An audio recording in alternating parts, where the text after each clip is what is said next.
Hallo zusammen. Heute bin ich unterwegs zum Windpark St. Peter, östlich von Freiburg im Schwarzwald. Ich bin hier auf so, fast 1000 Meter Höhe. Ja, nach fast 3 Stunden Biketour bin ich endlich hier angekommen, aber es hat sich gelohnt. Es ist wieder ein super schöner Herbsttag. Wind geht auch gut, wie man sieht. Allerdings auch echt warm, also für die Jahreszeit wieder viel zu warm. Ich glaube, es hat 17 Grad. Ja, hier stehen Anlagen mehrerer Generationen. Die größten Anlagen hier sind die E101 von 2013 mit 135 Meter Nabenhöhe. Hier ist noch eine E70, 113 Meter Nabenhöhe von 2010, 2,3 Megawatt. Und weiter hier drüben noch zwei E70 von 2007, 85 Meter Nabenhöhe, 2 Megawatt. Und dann hier weiter drüben ist noch eine kleine E40 von 2001, 600 kW. Und noch 3 alte Kisten, 3 NEC Micon NM60000. Die gehören jetzt schon zum benachbarten Windpark Simonswald. Genau, hier stehen noch so ein paar Bauernhöfe. Und der Standort hier heißt Platte. So nennt sich diese Erhebung hier. Ja, dann werde ich mal zu den einzelnen Anlagen hinlaufen und mir das mal von nahem anschauen. So, hier sieht man jetzt schön die 3 NEC Micon Anlagen NM60000 im benachbarten Windpark Simonswald. Das sind jetzt auch schon echt alte Kisten, gebaut 2000, jetzt auch schon 20 Jahre alt. Ja, es dreht sich jetzt leider nur eine von 3. Da sieht man es nochmal schön, NEC Micon. Gehört jetzt mittlerweile zu Vestas.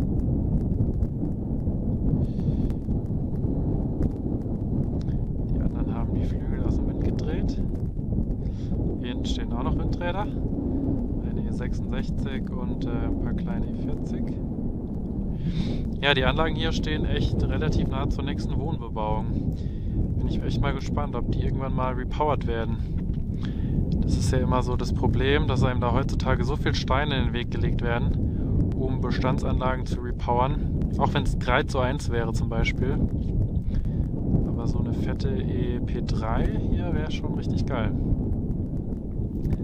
Ja, hier drüben die kleine E40 von 2001, auch schon wieder fast 20 Jahre alt.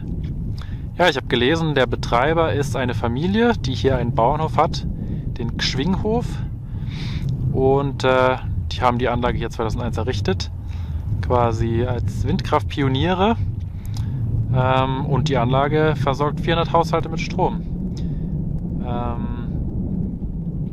Und den Hof natürlich auch. Da wird Milch produziert. Schon echt geil. Ja, hier hinten dran dann die anderen Anlagen. Die E70 und die E101. Ja, die sind jetzt, glaube ich, unabhängig von dieser E40 hier. Die wurden nämlich auch wieder von der Ökostromgruppe gebaut. Aber ja, die E40 hier hat gezeigt, dass das hier ein Top-Standort ist. So, ich stehe jetzt hier in der Nähe von einer der beiden E70 mit 85 Meter Turm, 2 Megawatt von 2007. Das ist auch echt ein richtig geiles Bild. Die Anlage hier im Wald. Und es ist so schöner blauer Himmel. Das ist echt ein tolles Bild. Ich finde den 85 Meter Turm eigentlich ziemlich geil. Gefällt mir eigentlich besser als der 64 Meter Turm.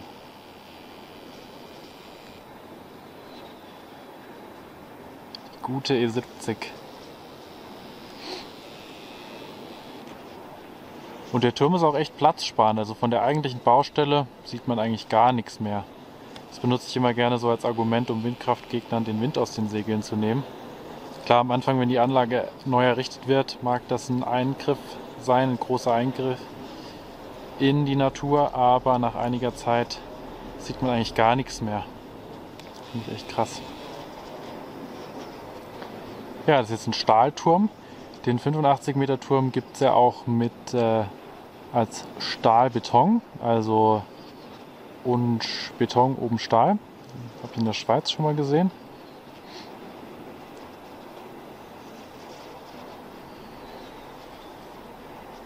Ja, das ist einfach geil. Geiles Wetter, schön warm und Windräder. Mehr brauche ich nicht, um glücklich zu sein. Hier hat man nochmal einen schönen Blick auf die größere E70 mit 113 Meter Nabenhöhe und die E101 hinten dran. Ist auch echt ein cooles Bild mit dem blauen Himmel und dem Wald. Die Bäume sind jetzt leider schon ziemlich kahl. Es ist echt viel Laub runtergekommen die letzten Wochen.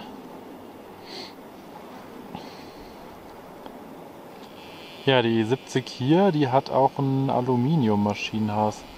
Die anderen haben eins aus GFK, meine ich. Und die hier hat eins aus Aluminium. Ist leider auch gar keine Typenbezeichnung drauf. Sieht so ein bisschen aus wie die E82 mit kürzeren Flügeln.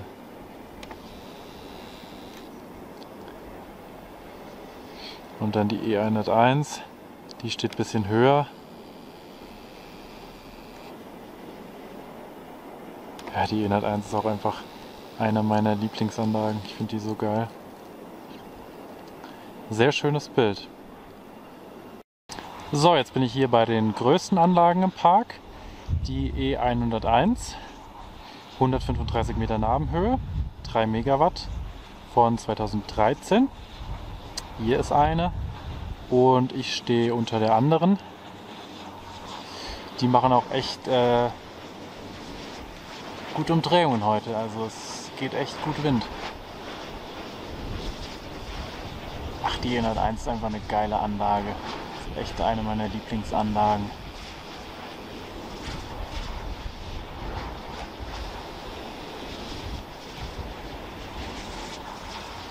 Ja, die Anlagen haben jetzt auch noch das ältere Design, also noch kein Flacharsch und noch eine Typenbezeichnung drauf. Das haben die neueren Anlagen ja leider nicht mehr.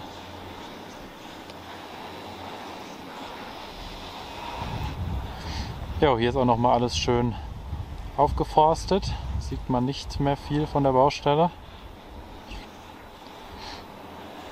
Hier hinten ist dann noch mal die 70 mit 113 Meter Nabenhöhe unterm Wald. Ja, in der Anlage hier war ich sogar schon mal drin, unten im Turmfuß, während einer Exkursion von der Uni. Es ist schon echt beeindruckend. Da passen ja, 50 Leute oder sogar noch mehr passen da schon rein. Schon echt beeindruckend, wie riesig diese Dinger sind. Und die hatte jetzt nur 135 Meter Nabenhöhe, der 149 Meter Turm, der ist ja noch fetter. Ja, das sind nicht nur die größten Anlagen hier im Park, sondern die liegen hier auch am höchsten. Also die stehen hier bestimmt auf über 1000 Meter. Bin ich mir eigentlich relativ sicher. Schon geil hier im Schwarzwald. So, hier hat man jetzt nochmal einen super schönen Blick auf die Anlagen unten vom Tal aus. Haben nochmal einen schönen Vergleich zwischen E101 und E70. Die Mutter und Tochter oder große und kleine Schwester. Die E70 dreht sich auch viel schneller als die E101. Ja, hier drüben dann die anderen beiden E70. Und ja, hier dann die kleine E40. Die NM60 sieht man jetzt nicht von hier aus, die stehen ein bisschen tiefer. Echt cool. So, hier hat man echt nochmal einen super schönen Blick auf den gesamten Windpark. Ich stehe jetzt hier etwas weiter oben. Hier ist noch ein Bauernhof in der Nähe. Hier hört man schön die Kuhglocken bimmeln. Ja, hier sieht man die beiden größten Anlagen im Park, die beiden E101, die am höchsten stehen. Das ist auch echt ein mega schönes Bild. Ja, dann etwas weiter rechts die 3E70, die eine mit 113 Meter Nabenhöhe und dann die anderen beiden mit 85 Meter Nabenhöhe. Hier im Hintergrund dann nochmal die kleinen Necomicon und etwas weiter rechts dann die E40. Ja, das ist echt ein super schöner Windpark. Ich hoffe, das Video hat euch gefallen. Schreibt gerne wieder Kommentare. Ja, mehr Videos zu Windparks hier in der Region gibt es natürlich auf meinem Kanal. Könnt ihr gerne abonnieren, würde ich mich freuen. Ja, dann war es hier aus dem Windpark St. Peter. Und dann sehen wir uns beim nächsten Video wieder. Macht's gut und bis bald.